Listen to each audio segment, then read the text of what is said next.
અડીખમ નિષ્ઠા હોય ને તો કસોટી કરનાર ભગવાનને જ સહાય કરવી પડે. તો નિષ્ઠા અડીખમ હોવી છે. બસ સાચું કહું, નિષ્ઠા વિના કાંઈ થતું જ નથી.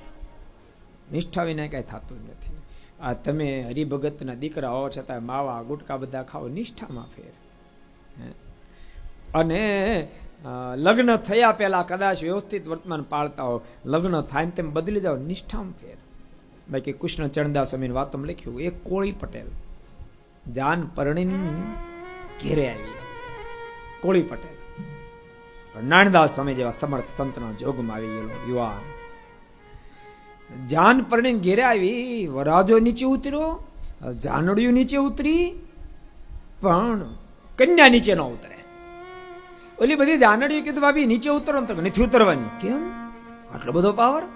ભાભી નીચે ઉતરો, નથી ઉતરો. પણ વાંધો શું? તો પેલા તમારા ભાઈને કયો કંઠી તોડી નાખે. પેલા પૂજા બંધ કરવાનું કયો, લસણ ડુંગળી શરૂ કરે, પ્રતિજ્ઞા લઈને તો નીચે ઉતરવાની. ઓલે જાને જે ખુશ્બુ બિચારી સમજાવવા મળી, ભાભી એવું ન ચાલે, તમે થોડા દે રોકાવો, તમે આવા સરસ આવ્યા છો તે બધું ફેરફાર થઈ જ જાય. જાનડીઓ મનાવતી હતી, ઓલી માનવા તૈયાર નથી. તેની માએ ખરેખર ચાવી ચડાવેલી. અને ભક્તો સાચો કહું, કોઈક માણસ જયારે ખોટીઓ ચાવી ચડાવે ને, પછી માણસની વિવેકરૂપી બુદ્ધિને તાળા લાગી જતા હોય. વિવેકરૂપી બુદ્ધિને તાળા લાગી જતા હોય છે. પછી માણસને સ્વબુદ્ધિ હોતી જ નથી. કોઈક જયારે ખોટી ચાવી ચડાવી દે, પછી માણસ રમકડું બની જાય. કારણ કે રમકડાને ચાવીઓ ચડે, એ પછી રમકડું બની જાય. એને પછી જેમ હકાલે એમ હાલે. બાપ જીવનની અંદર સદૈવને માટે વિવેકરૂપી આંખને ખોલી રાખશે. કોઈ રીતે નીચે ઉતરવા તૈયાર નથી. ઓલા વરાજાએ યુવાને જાનવડીને પૂછ્યું છે, તો ભાઈ મારા ભાભી રેસાણા છે. ઘડીકમાં શું પ્રોબ્લેમ છે?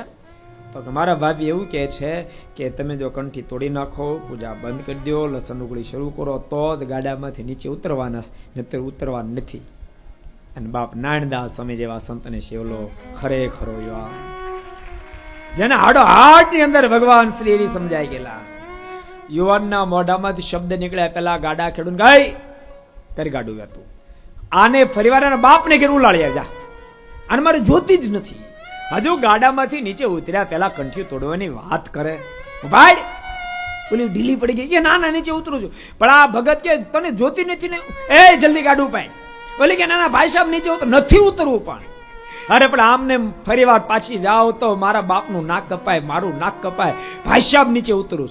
અને ત્યારે ભગતના મોઢામાં શબ્દ નીકળ્યા, ઉતરવા દો પણ એક શરત, પેલા ગાડામાં બેઠા બેઠા કંઠી ફેરે કર પ્રતિજ્ઞા, કાલથી પૂજા કરીશ.